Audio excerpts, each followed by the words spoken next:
Hello बच्चों, let's see the question.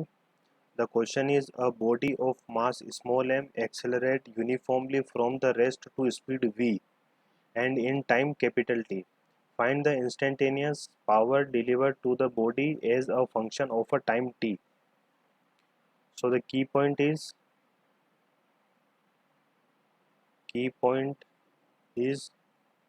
the how to calculate the power. So our key point is the power. So first हम consider करते हैं तो हमारे पास जो इक्वेशन होती है हम लॉज ऑफ मोशन जानते हैं। हमारे पास वी गिवन है टाइम गिवन है तो हम law of motion Newton's law of motion लगा सकते हैं। न्यूटन्स लॉ ऑफ मोशन की फर्स्ट इक्वेशन जो होती है v is equal to u plus a t. हमारे पास इनिशियल कंडीशन में u की वैल्यू 0 गिवन है तो हमारे पास v की वैल्यू आ जाएगी v is equal to a T.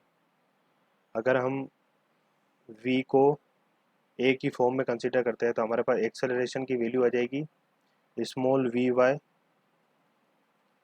Capital T. हम इक्वेशन 1 पुट कर लेते हैं। हमें पता है कि force is equal to mass into acceleration होता है। यहाँ हम अगर एक्सेलरेशन की वैल्यू पुट करें तो फोर्स हो जाएगा mass into small v by capital T. इसको हम इक्वेशन 2 पुट करते हैं। हमें पता है कि पावर का फॉर्मूला होता है power is equal to force into velocity. Force की वैल्यू हम लिख सकते हैं small m into small v divided by capital T multiplied by small v। So हमारे पास जो टोटल पावर आ जाएगी वह होगी m। वेलोसिटी को हम लिख सकते हैं velocity is equal to distance upon time.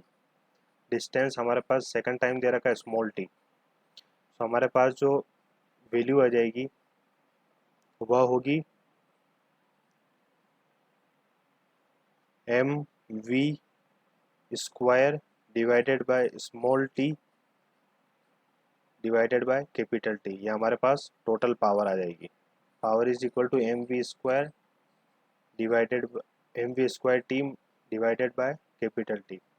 This is our final answer. So I hope it understood it well. Best of luck.